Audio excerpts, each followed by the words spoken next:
right, well.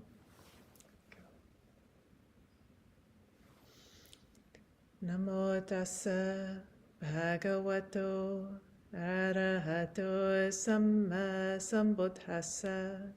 Namo tassa bhagavato arahato samma sambuddhassa. Namo tassa bhagavato arahato samma sambuddhassa. Buddhang dhammang sanghang namasami. So, Namo Buddhaya, my respects to the Buddha, and my respects to my Venerable Senior Bhikkhunis here at Taloka and Ayasobana, who have invited and allowed me to speak to you this evening. This evening is 1 week after the time of Vesak.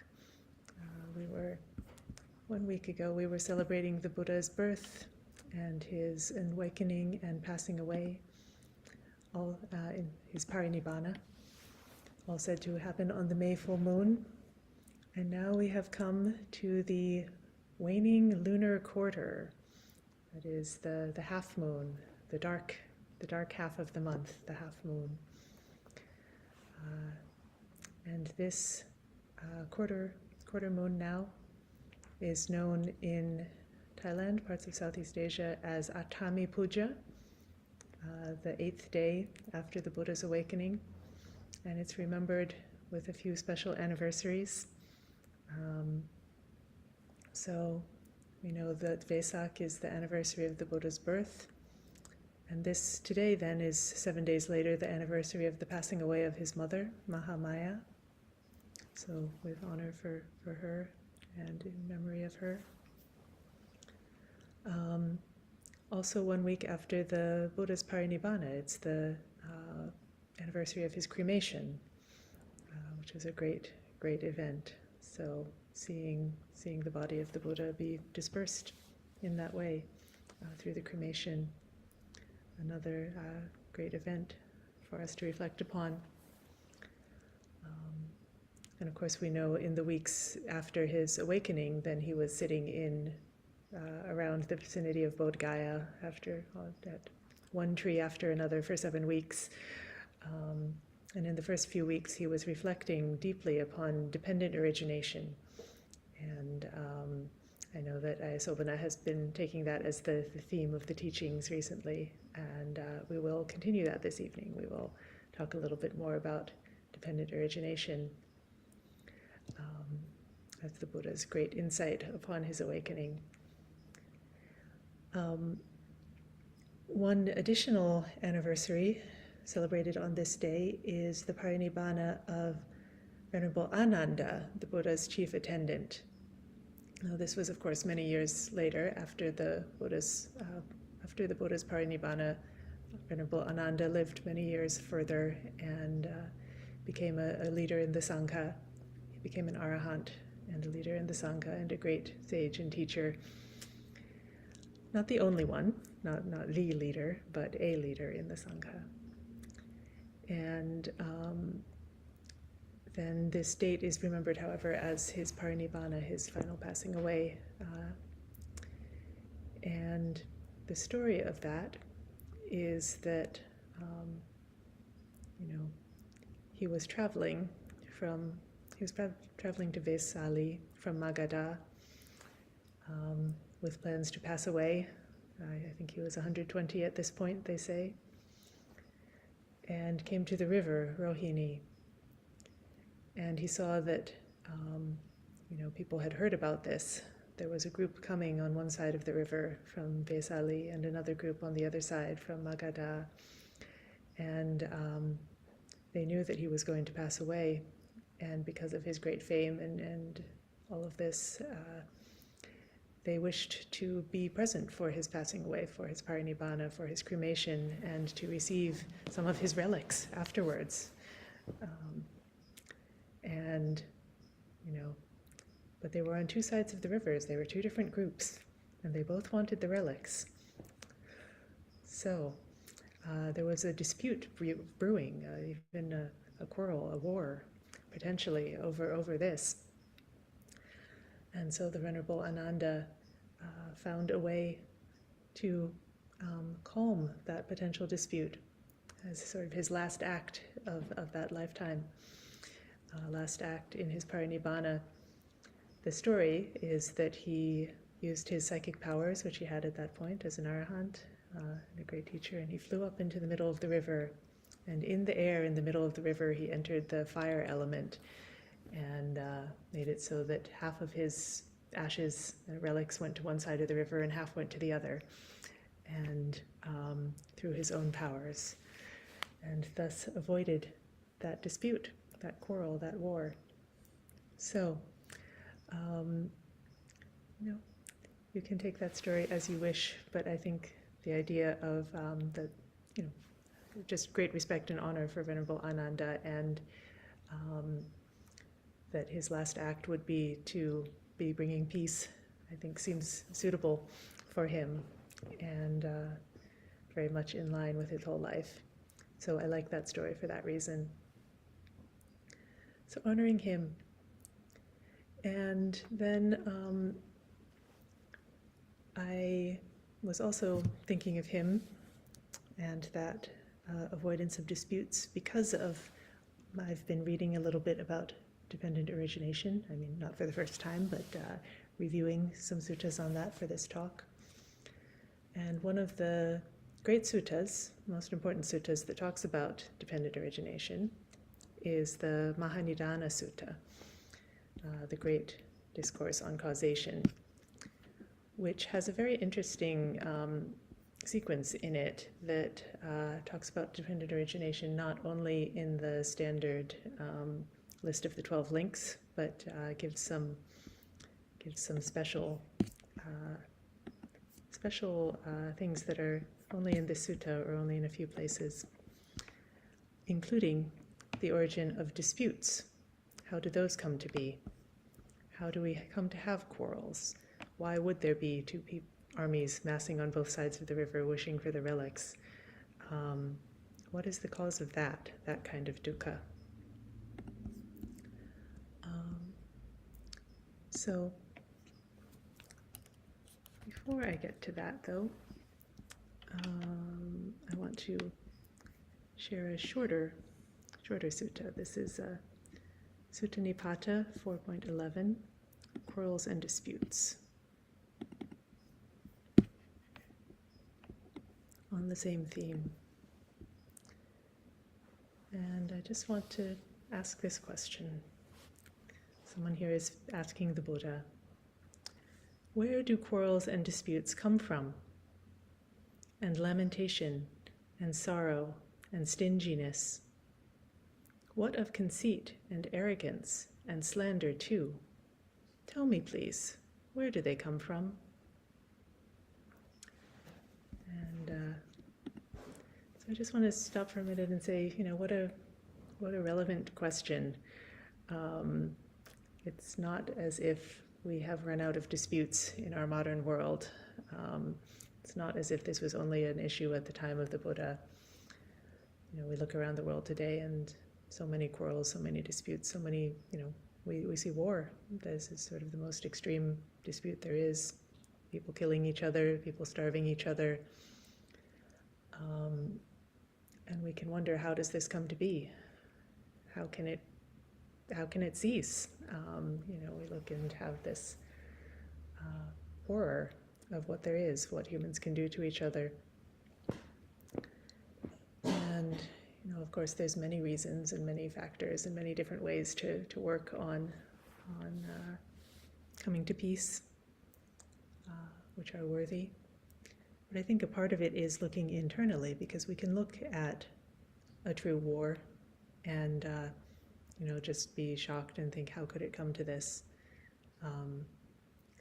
From outside, not to understand. But then in our own lives, in our own interpersonal situations, also we have disputes. Also we have quarrels. Also we have things that we're just sometimes not able to work out with another person, right? Not able to work out in our own hearts. And then where does that come from?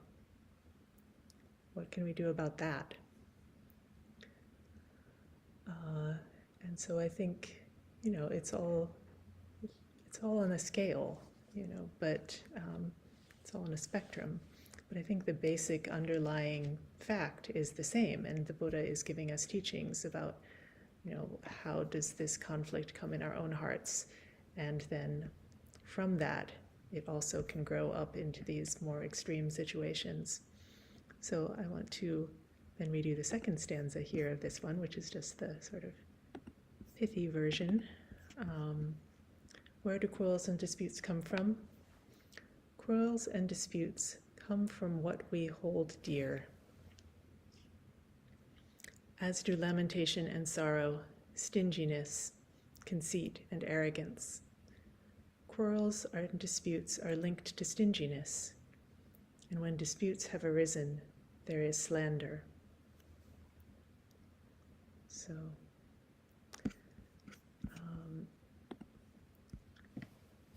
So this is the short version, and then I'm going to go into the Maha Maya Sutta, which gives the slightly longer version. But disputes come from holding things dear. This is what the Buddha says, and what a sort of strong and shocking statement, honestly. Obviously the things that we hold dear, we hold dear for a reason. So how could it be that the things we hold dear are the cause of all this suffering? All right. But the Buddha tells us it's all dependent origination. So,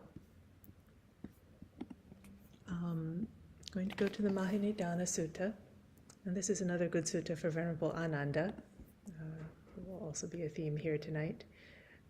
In this sutta, the Venerable Ananda has gone up to the Buddha after his own meditation that afternoon and said, "It's incredible, sir, it's amazing, in that this dependent origination is deep and appears deep, yet to me it seems plain as can be." So he's had some sense of great clarity about this teaching. And he goes to the Buddha and reports, "How wonderful, how amazing." And the Buddha says, you know what he says, right? "Don't say that, Ananda. Don't say that. This dependent origination is deep and appears deep.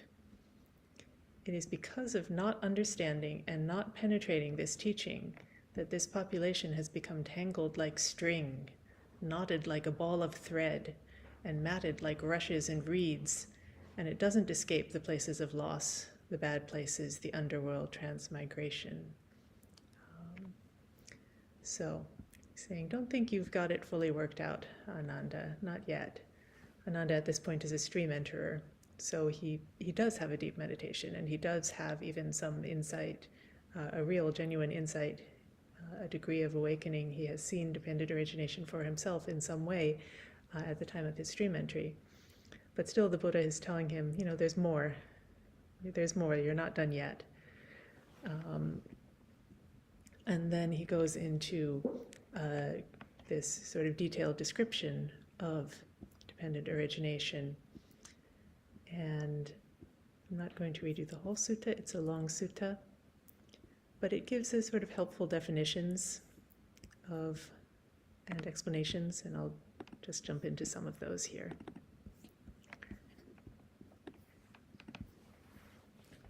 So,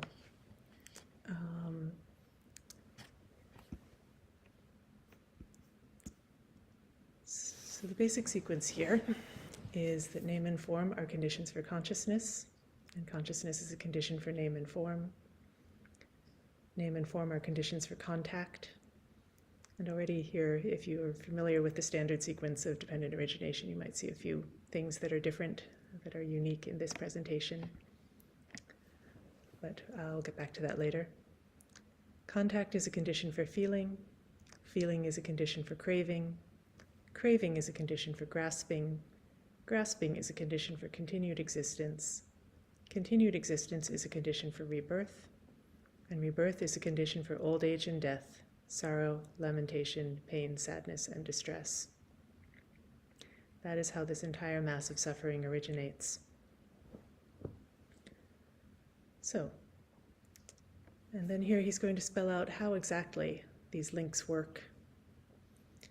So starting with this statement, rebirth is a condition for old age and death.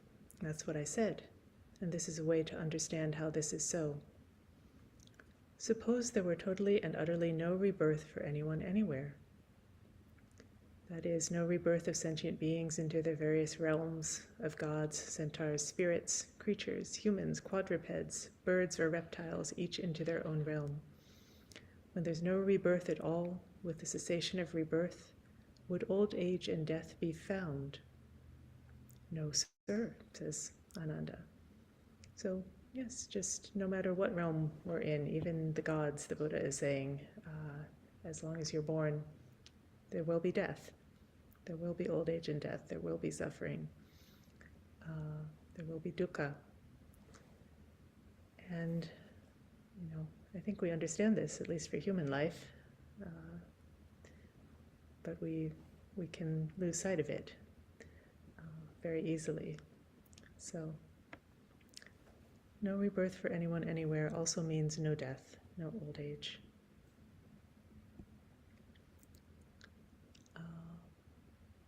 Continued existence is a condition for rebirth. That's what I said, and this is a way to understand how this is so.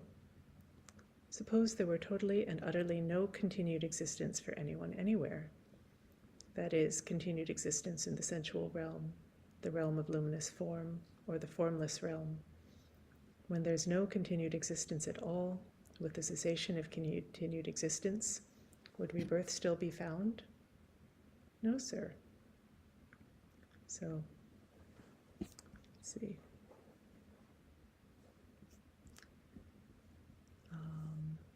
We'll continue. I'm getting down to the part about disputes. Grasping is a condition for continued existence. Suppose there was totally and utterly no grasping for anyone anywhere. That is, grasping at sensual pleasures, views, precepts and observances, and theories of a self. When there's no grasping at all, with the cessation of grasping, would continued existence still be found? No, sir, says Ananda. So, this is clear to him. It may or may not be clear to all of us, but I don't actually want to focus on this part right now. Craving is a condition for grasping. That's what I said. And this is a way to understand how this is so.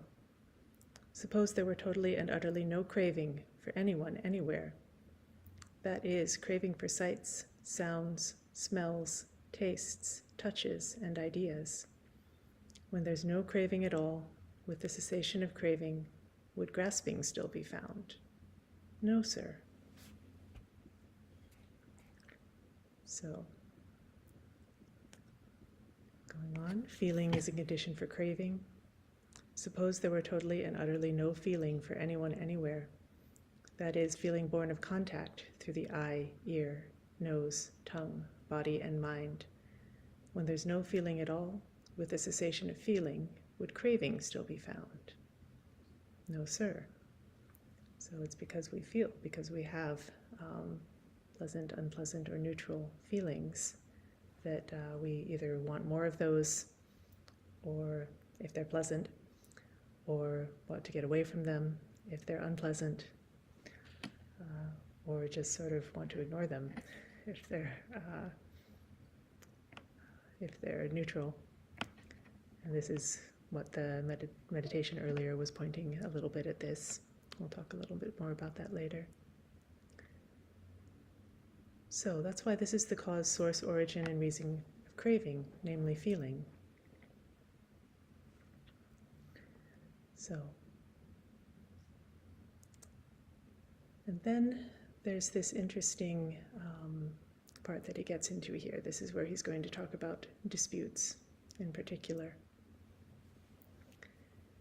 and showing that, from feeling comes craving, and there's many dangers to craving.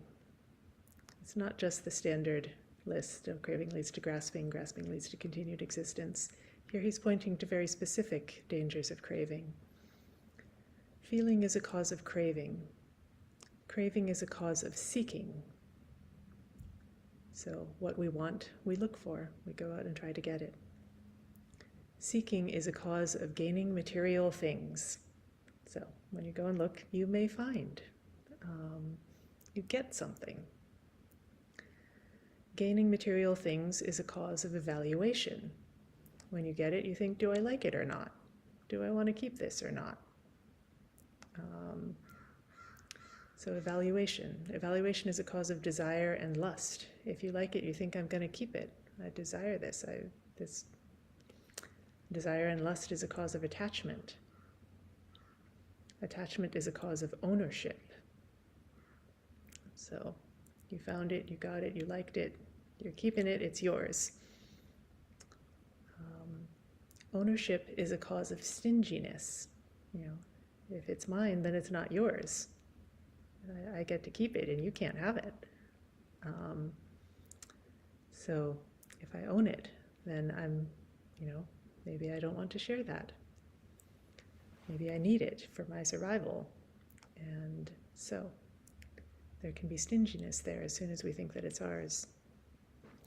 Stinginess is a cause of safeguarding. Once we've got it, we try to protect it. And owing to safeguarding, many bad, unskillful things come to be. Taking up the rod and the sword, quarrels, arguments, disputes, accusations, divisive speech, and lies. Okay, that's what I said. And how can we understand this to be so? Suppose there were no safeguarding for anyone anywhere. When there's no safeguarding at all, with the cessation of safeguarding, would those many bad, unskillful things still come to be? If you weren't trying to protect something, would you start a war? Probably not, right? Wars are started usually because of, some sort of idea that there's something noble there, something important, something, for my good, for my welfare, for the welfare of my country, my people. There's this idea of protection, or else of going and getting something that's needed for me and mine, something that will be for our welfare, that we don't have, that we need. So, safeguarding, if you don't need to protect something, then you don't need to fight for it. And with the cessation of safeguarding, those many bad, unskillful things would not come to be. Stinginess is a cause of safeguarding. Suppose there were totally and utterly no stinginess for anyone anywhere. When there's no stinginess, with the cessation of stinginess, would safeguarding still be found? If we're willing to just share everything, give everything, then you wouldn't need to protect anything.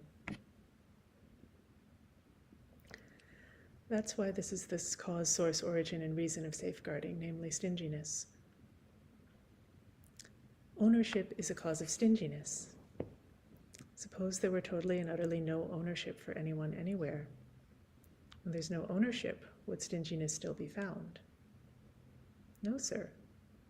So if you don't think it's yours, then there's no needing to, hang on to it.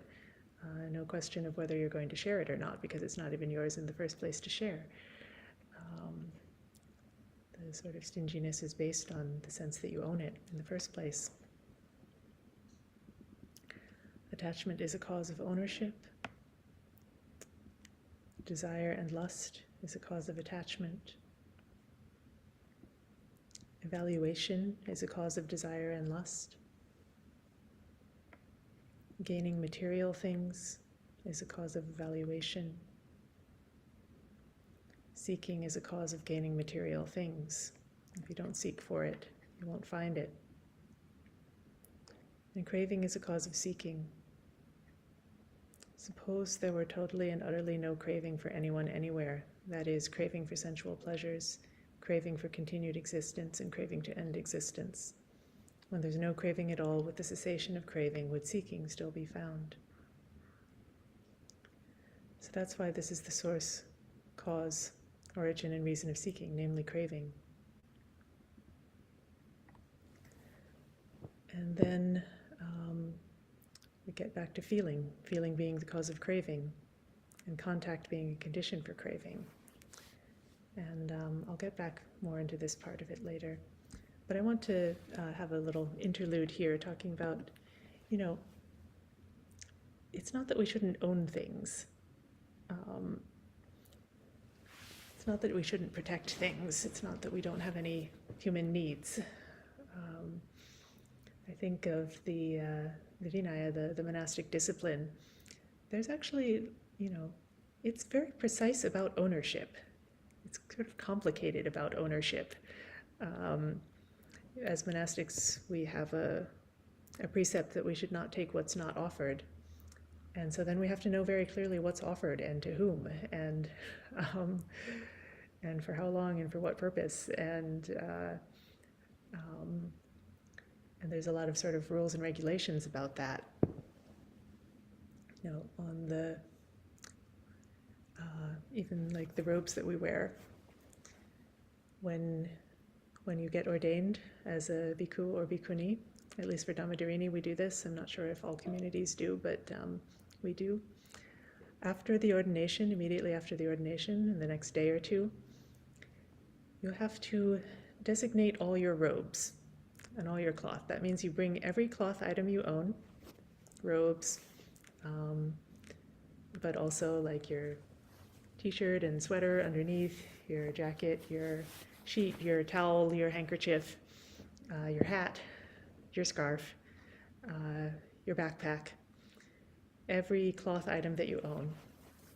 You put in a big pile and you go through one by one and you determine that cloth. There's a sort of Pali thing that you have to say that says, this is my upper robe. I have to be very clear, this is my upper robe. And then, this is my chest cover, my shirt. And then I have to determine what is my lower robe, and what is my outer robe, and what is my bathing cloth, and what is my sheet, and what is my handkerchief. And I have to know that that particular piece of cloth is that particular thing, and that I own it and it's mine. And that all the other things, well, some of them are called additional cloth requisites. But each one, I sort of determine, this is my additional cloth requisite. And so you have this whole heap of cloth, and you're looking at it and thinking, I own this. This is what I own in this world. It's mine and it's not somebody else's. And it's a very interesting exercise, actually. I think for me at least, it was, to look at that pile of cloth and think, like, how do I still own so many things? I've already been a novice, at least for a couple of years. I already gave up a lot of stuff, but there's still this whole pile of cloth I have to deal with. But anyway, it's an exercise in clarity about, like, what do I own, really? And, also when they offer the food to us, it's like, I have to know what's offered and what's not, and eat what's offered and not eat what's not offered. And, there's rules about when cloth is given to the Sangha, how is that distributed? There's a lot of regulations about cloth distribution. Or when other things are given to the Sangha, like is it a heavy property or a light property? And there's different rules for both. And all of this sort of being based on the idea of not taking what's not offered and using what is offered in a good way. And it's definitely not pointing to an ideal that you shouldn't own anything. But it is sort of trying to have clarity about what you own and why you own it. Who gave it? What is it for? And not having more than you need, but having enough. And some of it is also to protect the relationship between the monastics and those who are offering. Right? If they, to make people feel like really the things are being treated well, they're being cared for well. And that should be inspiring, that should inspire trust in the Sangha, if the Sangha is practicing well in these ways. And, throughout the Vinaya, like there's all this stuff that's about protecting from harm, safeguarding the Sangha, safeguarding the property of the Sangha, safeguarding the hearts and the inspiration of those who are supporting the Sangha. So there is a value for these things. And, we can't live without food, we can't live without clothing, we can't live without a roof over our heads for, not for a long time, for a little time. Maybe you can sleep under a tree, but most of us don't for the whole lifetime. So we do need these things. And it is a very serious precept to take something that doesn't belong to you. That's a harmful thing to steal. And so it's not that we just own everything in common, that we don't have ownership, that we don't protect things, and we don't recognize that people have a right to protect what is theirs.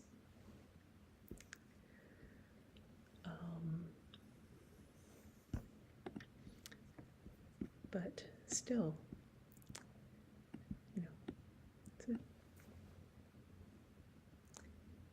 but still there is this Dhamma saying, ownership is a cause of all these terrible things, safeguarding is a cause of all these terrible things. So, as I'm reading through the sutta here, Bhante Sujato has a note that says, it's not about avoiding ownership, it's not avoiding craving, it's not avoiding feeling or contact, not in this life. It's recognizing that these things are necessary in this life, but seeing the downside, seeing the danger, and taking that as inspiration then to practice, to see clearly how that works and how it is also possible to come out of that entire cycle, but in a balanced way. So that's the deep Dhamma, but we also have to live with each other in a balanced and human way and understand how those things relate to each other. Okay.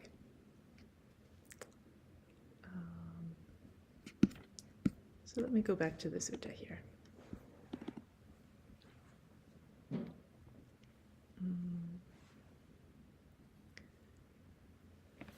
right, so craving is a condition for many unskillful things. Feeling is a condition for craving. Contact is a condition for feeling. Suppose there was totally and utterly no contact for anyone anywhere.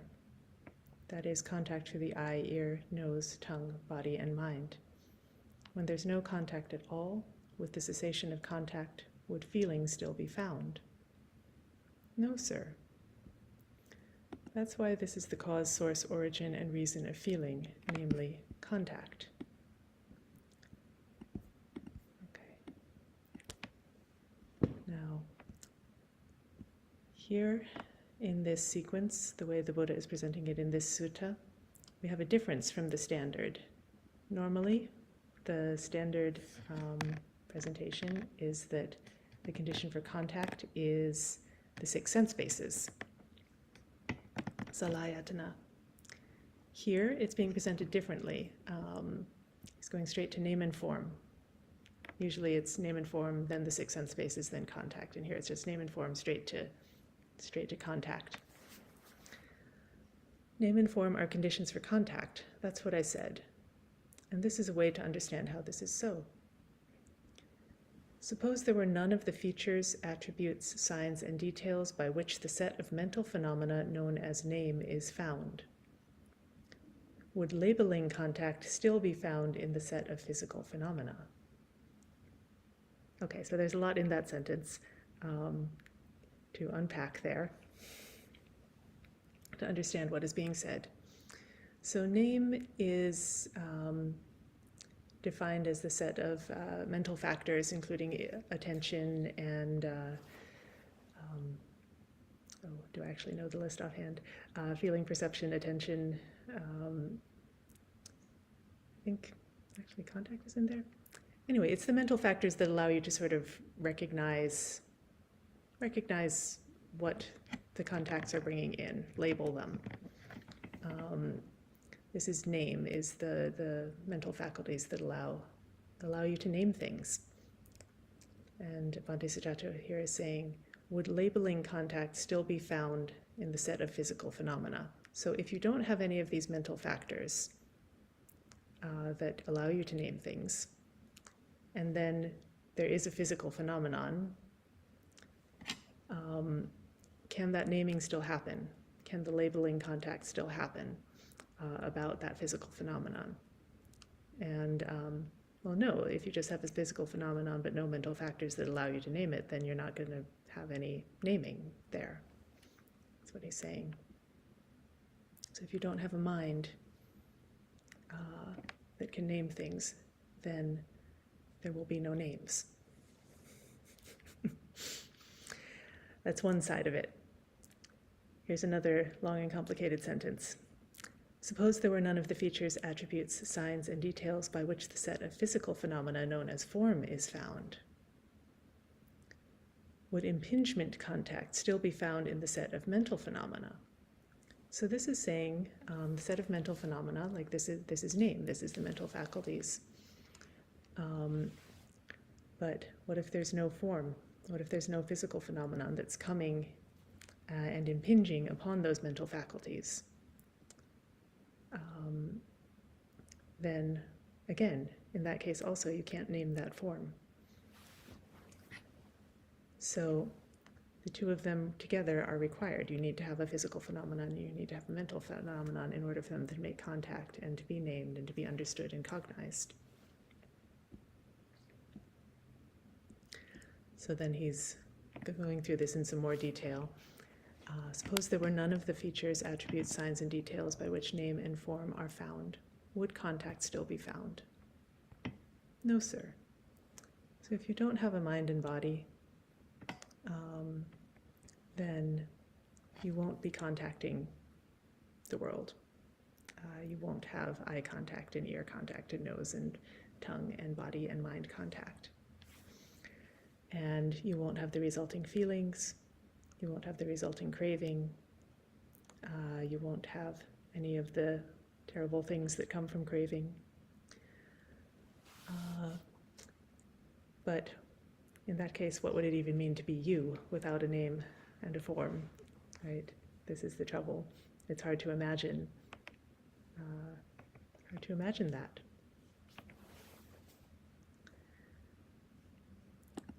Because as long as you have a name and form, there will be contact. So then, in a way, it feels inevitable, right? We have this name and form. Therefore, there will always be contact. There will always be feeling. There will always be craving. There will always be everything that comes from that. And the question then is, how can we be free of that? And I want to go back here to the Sutta Nipata.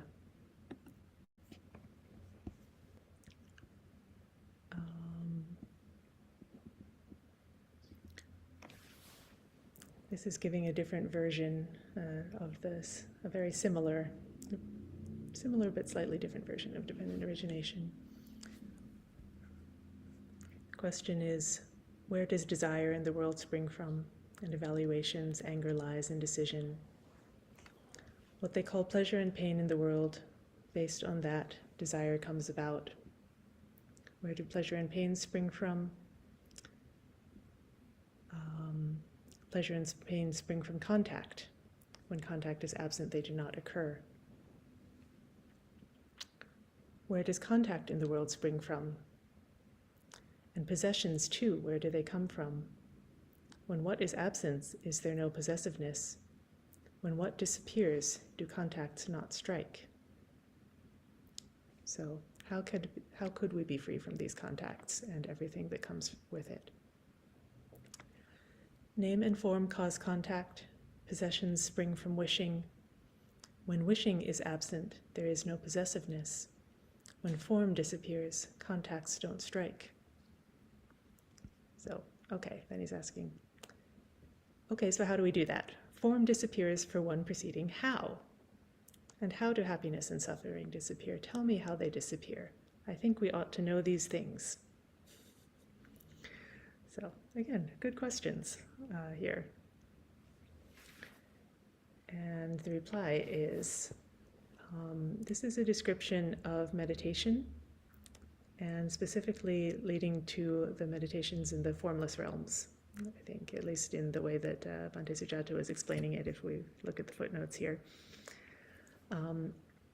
Without normal perception or distorted perception, not lacking perception, nor perceiving what has disappeared, form disappears for one proceeding thus. For judgments due to proliferation spring from perception. So again, there's a lot to unpack there. But basically, through meditation, it is possible to have a degree of freedom from contact, from this sort of like boom, boom, boom of sensation, reaction, contact, feeling, craving. We can at least slow it down. We can see it, we can step back from it. And in deep meditation in quite profound ways, actually.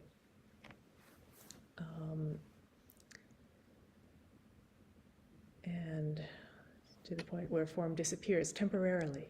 Form disappears temporarily in such a meditation. Then the person here is asking, whatever I asked you have explained to me. So this is somebody, I think, who's understanding about the formless realms. I ask you once more, please tell me this. Do some astute folk here say that this is the highest extent of purity of the spirit? That is, are the formless realms, free from contact, the highest thing? Or do they say it is something else? The Buddha replies, some astute folk do say that this is the highest extent of purity of the spirit. But some of them, claiming to be experts, speak of an occasion where there is no residue. So, someone who has attained the formless realms, for instance, the Buddha's earlier teachers before his awakening were great meditators, some of them, and they declared that this was the highest, the formless realms, the cessation of perception and feeling. But he's saying, no. We can also speak of an occasion where there is no residue. So, not only temporary, but using the separation from form, the disappearance of form, to understand something, to understand that these states are dependent, and knowing what they depend on, the inquiring stage, having understood, is freed and enters no dispute. The attentive do not proceed to life after life. So I've run out of time here, and I haven't quite gotten to the punchline fully that I was hoping to get to. If you're willing to give me a few more minutes, I will try to finish up on a high point here, but please feel welcome to depart if you need to. And I will also like to have, if anyone likes to stay for questions later also. Okay, so coming back to this meditation that we did earlier today, I invited you to look at the 6 sense spheres, at the sights and sounds and smells and tastes and touches and thoughts, and consider whether they were the basis for happiness or sadness or equanimity. And this is based on the Dhatu Vibhanga Sutta, Majjhima Nikaya 140, one of the really, really most wonderful suttas. And it's described there as 18 mental preoccupations that people have. That based on these different sense contacts, we get preoccupied. If it's pleasant, we get preoccupied with happiness. If it's unpleasant, we get preoccupied with sadness. If it's neutral, not very interesting, then we get preoccupied with equanimity. This is just based on contact. But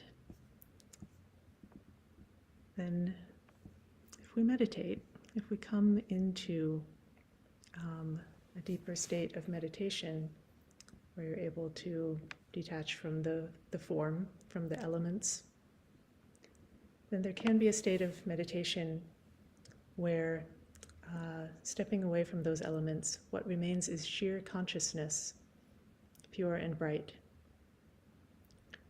And what does that consciousness know? It cognizes pleasure and pain and neutral. When they feel a pleasant feeling, they know, I feel a pleasant feeling. With the cessation of that contact to be experienced as pleasant, the corresponding pleasant feeling ceases and stops. Painful feeling arises dependent on a contact to be experienced as painful. When they feel a painful feeling, they know, I feel a painful feeling.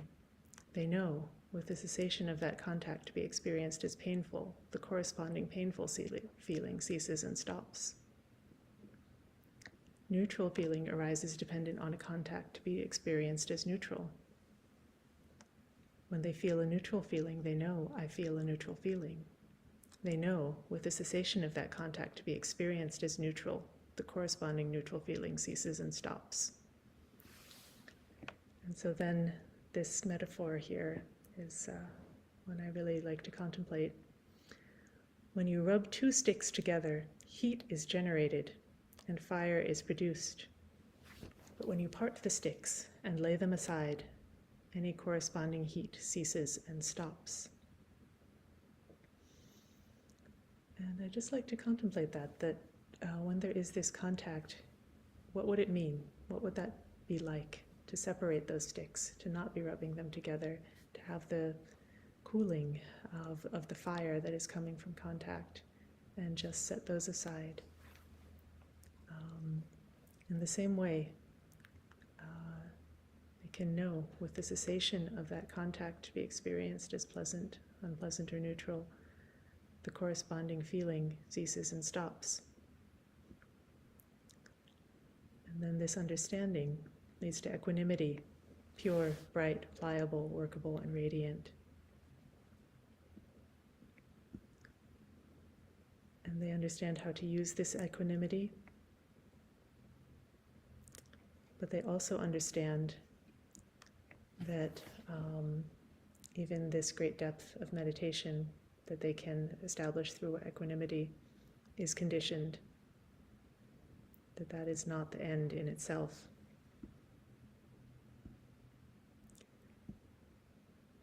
And through that understanding, they neither make a choice nor form an intention to continue existence or to end existence. Because of this, they don't grasp at anything in the world. Not grasping, they're not anxious. Not being anxious, they become personally extinguished. They understand rebirth is ended, the spiritual journey has been completed, what had to be done has been done, there is nothing further for this place. If they feel a pleasant feeling, they understand that it's impermanent, that they're not attached to it and they don't take pleasure in it. Same for painful, same for neutral. If they feel a pleasant feeling, they feel it detached. If they feel a painful feeling, they feel it detached. If they feel a neutral feeling, they feel it detached.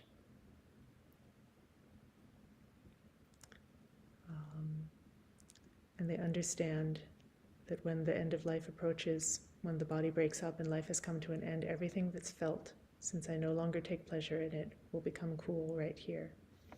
So they know that they, through this practice, through this development that is spelled out in this sutta, through just looking at the things and developing it, this is sort of the parting of the sticks. Without that rubbing together, everything that's felt will become cool. Therefore, a mendicant is endowed with the ultimate foundation of wisdom. Their freedom being founded on truth is unshakable. They used to acquire attachments, but they've given them all up. They used to be full of desire and lust, ignorance, contempt. They're now free of those things, and this is the ultimate noble peace, namely the pacification of greed, hate, and delusion. So, I'm not going to go through all of this, but this is the training for peace that the Buddha is laying out.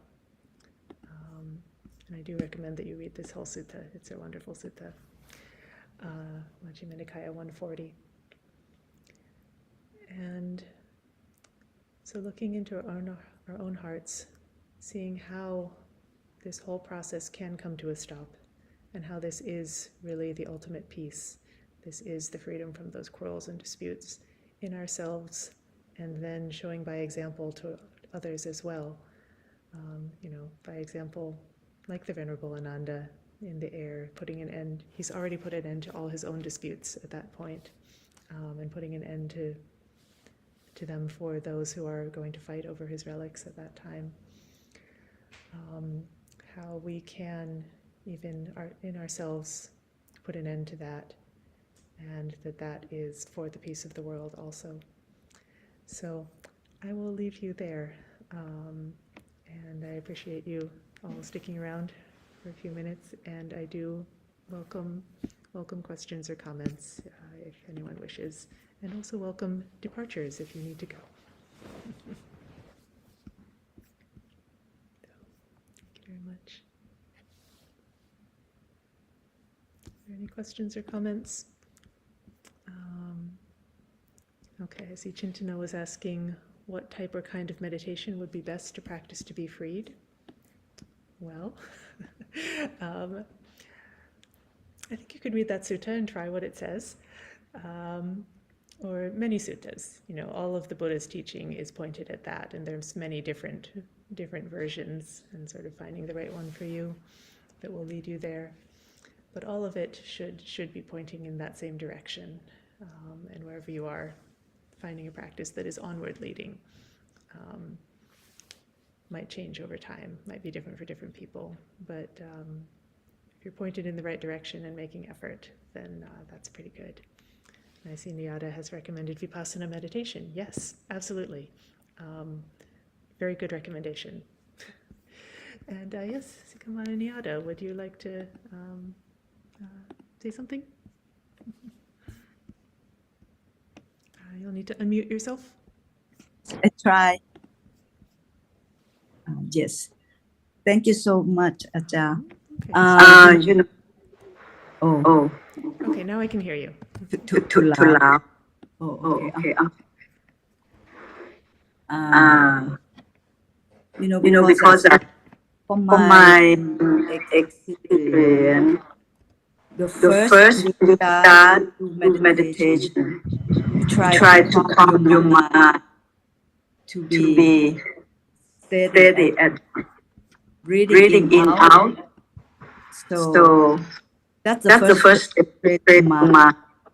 But when you become Vipassana, you have the thought or the problem that which is all the drama and understand. So the Vipassana will take you more to the freedom or free yourself from what you've been tied to, or what the cross to bring you to be born. So that's my opinion, and that's right now. Maybe in Vipassana, and I try to try like all the time, but it's not easy because you're gonna like to remember all the time. Like right now you're eating, right now you're talking, all the. Sometimes you lose, you be in the scene more than try to control your thought or your act to be together as Vajana. Thank you so much. Okay, yes, thank you for sharing that, definitely. Very good advice there. Thank you. All right, are there any last comments, or shall we can go ahead and close if not. Oh, I see one in the room here. Okay.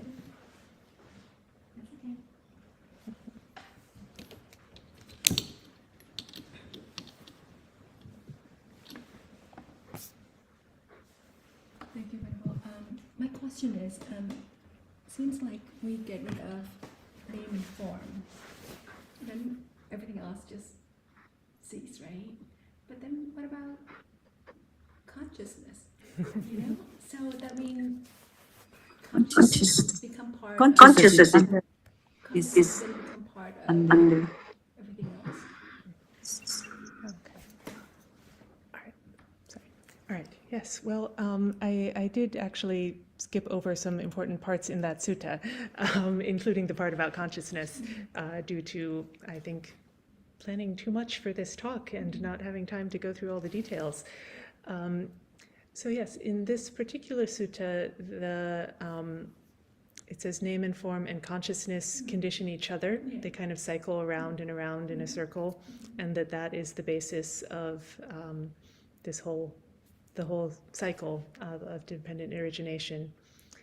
And then seeing and understanding that clearly allows us to get out of that cycle and not repeat it anymore.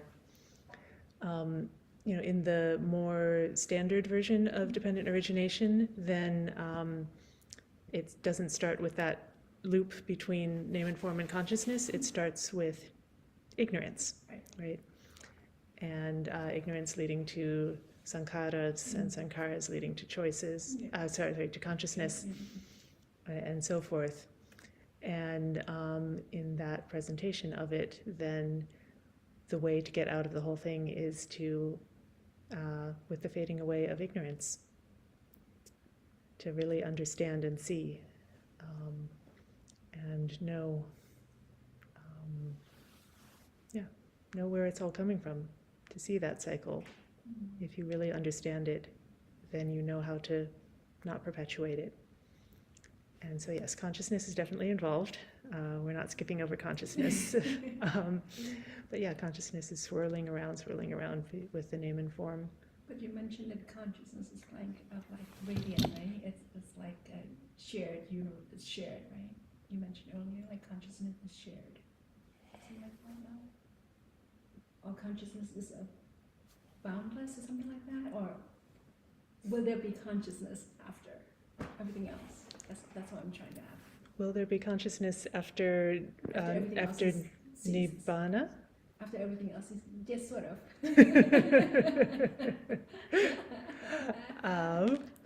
I think let's talk about that one on another occasion. That's a very involved question. Consciousness ceases with the fading away of ignorance. Sankharas cease. With the fading away of sankharas, consciousness ceases. That's what the standard version of the teaching says. So then there is the question of okay, does the Tathagata exist after death or not? And if so, is there consciousness and the Buddha says, not a proper question. Don't worry about that too much. Right. But consciousness ceases. The cycle of name and form and consciousness ceases. But even right now, consciousness ceases every second, right? Right? That, right? Okay. Cease and rise, right? All right. I'm not sure if you're able to hear. But anyway, I'm good. I'm just, yeah. Yes, about the ceasing and rising constantly of consciousness. But it doesn't need to keep rising. Anyway, Richard has a hand up.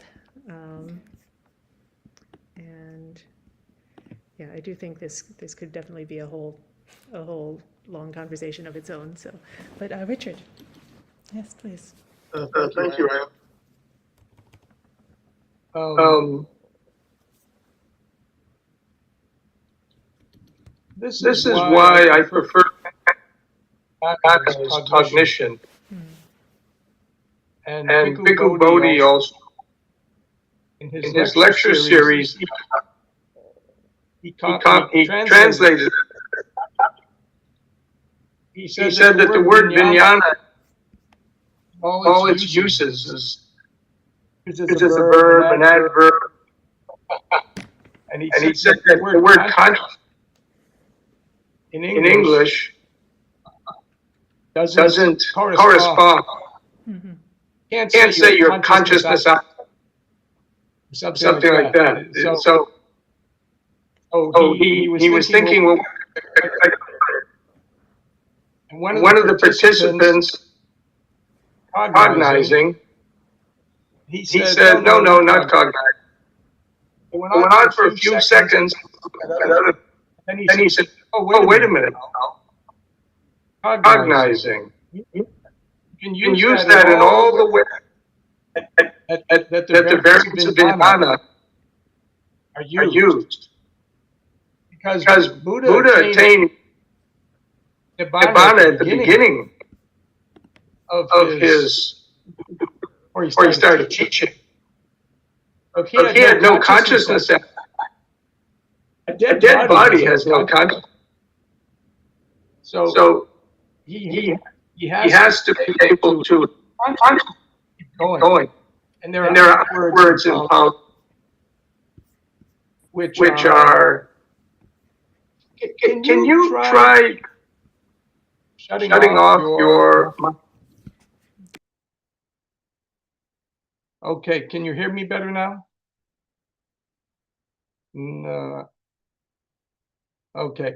There was some kind of strange feedback. I also heard it when Aya Nayada was talking. So cognitions are constantly coming. Every one of your senses, all the nerves, are getting information and constantly. And so you're in a constant state of cognizing. So that's why the Buddha says that if you don't take birth again, right? If you don't have a body with senses, then you're not cognizing anymore. But it's not simply at Nibbana that consciousness is destroyed in some way or something like that.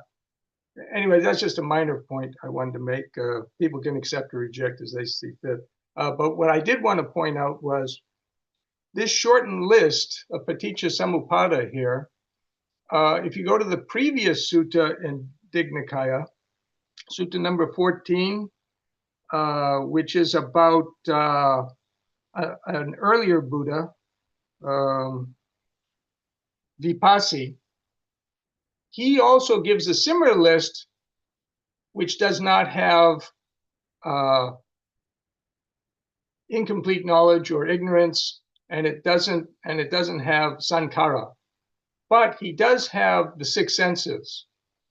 But the interesting thing is later on, though, when he's analyzing whether he should teach or not, and he mentions how it's so hard to understand this Paticca Samuppada, which really is the hard thing to understand. That's what you're trying to grasp, because through that you understand cessation. Okay, and by understanding cessation, then you understand that the Eightfold Path is the way to cessation. In other words, when you understand the third noble truth, you then understand, okay, now I know what we're heading for with samadhi. When you get to noble right samadhi, the highest form is cessation of sense perception. Okay, I prefer to translate it. You can say cessation of perception and sensation, but I prefer to say sense perception. So, but if you go further in, after that section, when he's saying like that, he finishes off with this sankhara. He says, equally hard to see would be the calming, which is samatto, of all mental formations, which is sankharas. So even though he doesn't mention it in the list, he points out that it's that calming of that sankhara, right? Which is what is stopped when one enters into sensation. And it's when through Chaitanya, through volition, one wants to experience something, then a sankhara arises again. And if one is still under the influence of ignorance, that sankhara is under that influence, and therefore you imagine something that you want to participate in, whatever like that. Anyways, but it's kind of interesting. I'm just wondering if I kind of have a hypothesis that the different groupings of the suttas, the four main Nikayas, were actually put together by different Buddha sects as Buddhism was dividing, and then it came back together. And that's why there's some slight variations in some of these lists, because I think that, the reason that they were separate is they had some doctrinal differences. But then eventually it was recollected together by the Theravadan group, what came eventually become the Theravadan group and went to Sri Lanka, and so all the sutras were put together as a complete basket. But there does appear to be some slight doctrinal, let's say, emphasis, depending on which collection you're looking at, which one you're reading. And probably it just had to do with, whoever was the person that kind of developed that idea thought, oh, this was a good way to approach the sutras, or someone else thought, like a numbered list. Okay, that's a good way to do it. Someone else thought divided into categories. Okay, Samyutta Nikaya, like that, or like the Dignikaya. These were the longest ones. These must be the most important. Maybe some kind of thought process like that. Anyways, I don't want to talk too long, but thank you very much for listening. Okay. Yes, thank you very much, Richard. Yes, and thank you for pointing to the history of this. This is a conversation that's been going on for a few thousand years now. So I think maybe we can call it enough for tonight, but definitely worth further pondering and consideration. And I did put the two sutta references in the chat there, so welcome to go check it out yourself, and we can continue to consider it together as we hope to see you, next week, other times. And for now, we could close by paying our respects to the Buddha, Dhamma, and Sangha.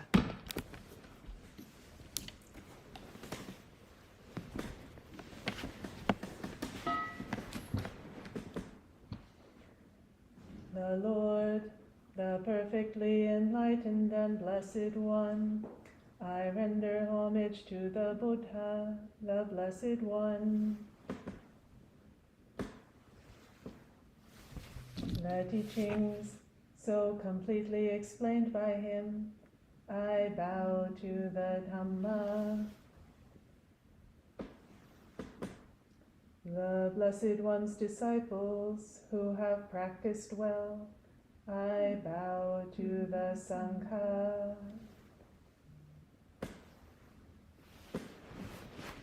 Right. Thank you, everyone, for your patient listening. And Thank you, Acharya. okay. Thank you. Sadhu. Sadhu.